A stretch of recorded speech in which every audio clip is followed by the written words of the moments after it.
No matter how experienced of a traveler you may be, everyone has their worst travel nightmare stories. And today, I want to share mine with you.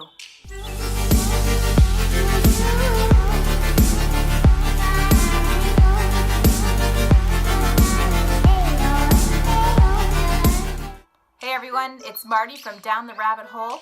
And today I want to share with you my worst travel story. My story goes all the way back to 2009 when I took a trip for a conference down in New Orleans with a few teacher friends.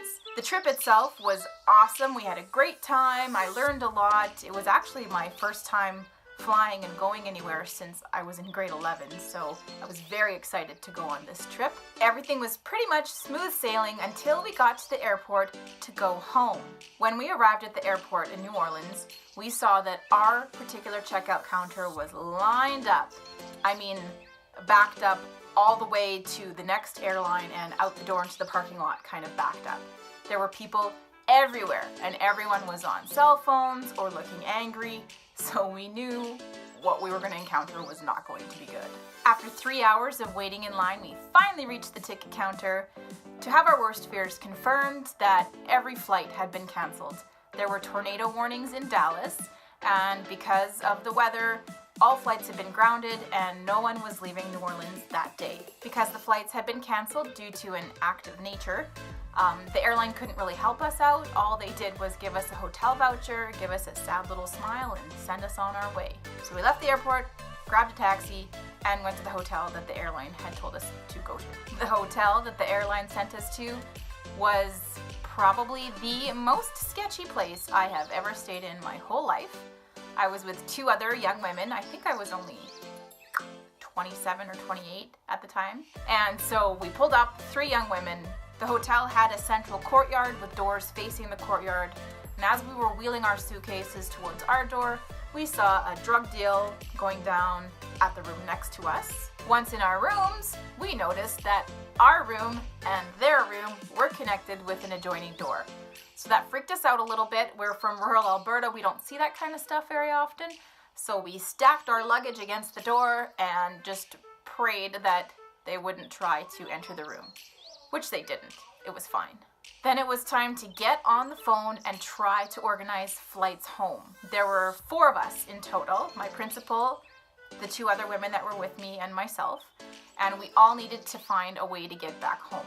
After literally hours on the phone, we all managed to secure secondary flights home, but none of us were flying together. We were all mixed up, going to different airports, going to different places around the country. My one friend was going to Las Vegas and then back to Canada. My other friend, Erica, was going to Seattle and then back to Canada. And I found myself headed to sunny Los Angeles and then back up to Canada. Out of all the flights, mine would be the last to leave New Orleans, but I didn't mind. I could handle sitting at the airport by myself for a few hours.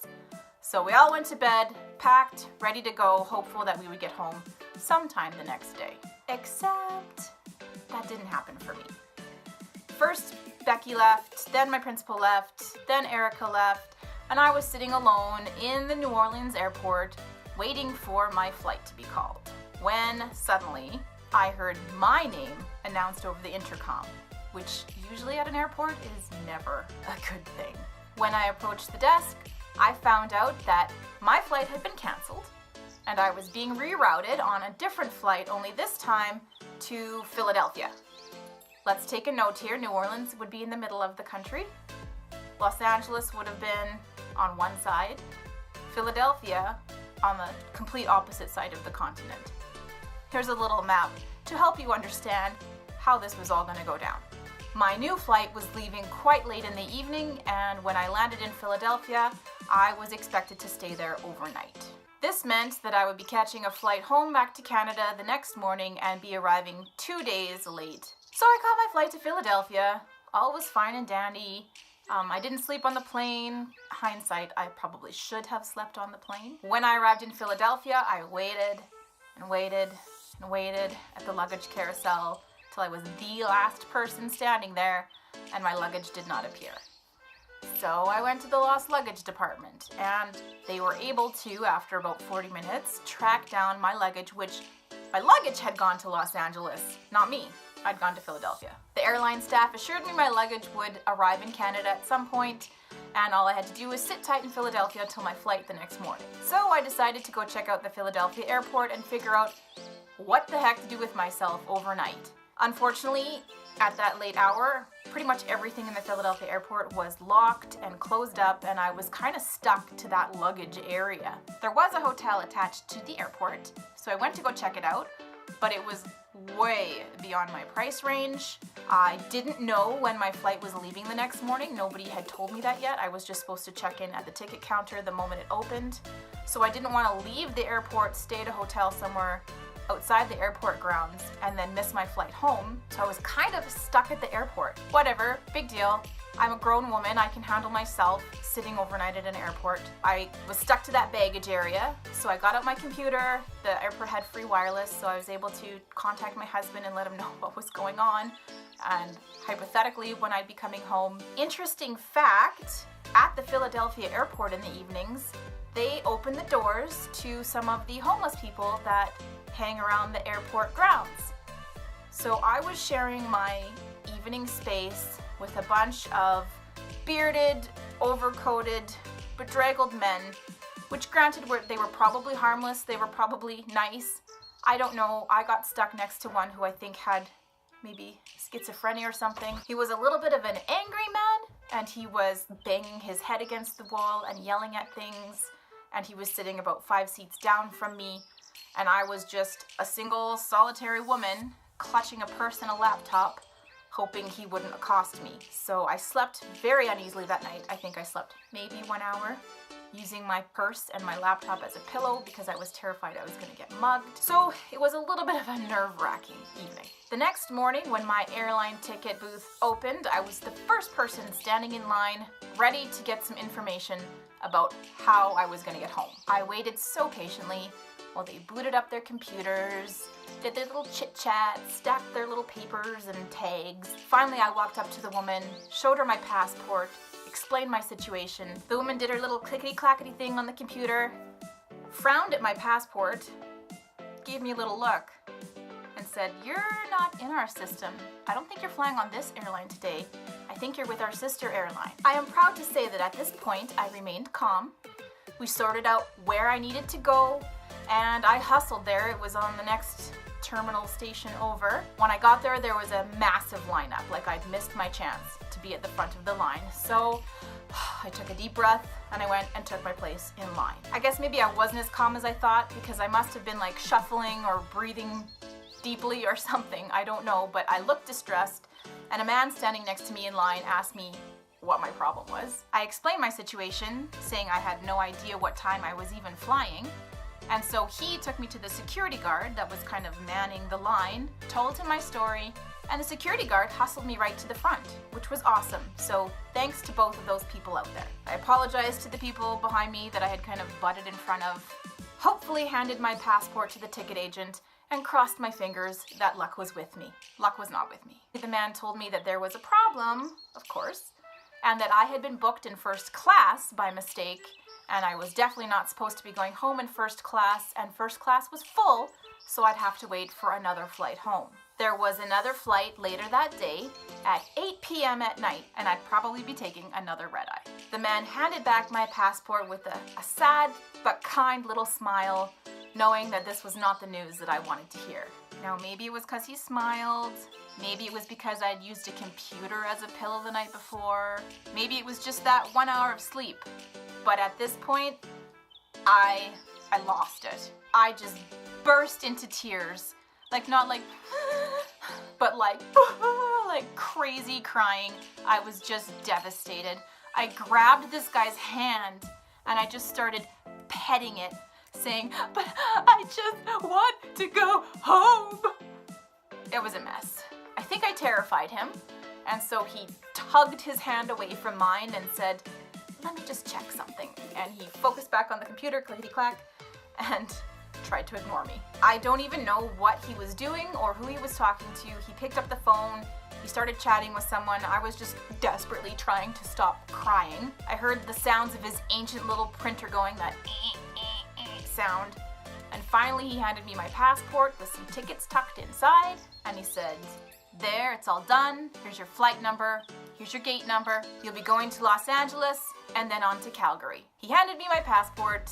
I took it quietly and backed up slowly, afraid that he might change his mind and tell me I wasn't on the flight anymore. And then I skipped off to the security line. I didn't have a big window of time to get from the ticket booth to the actual gate.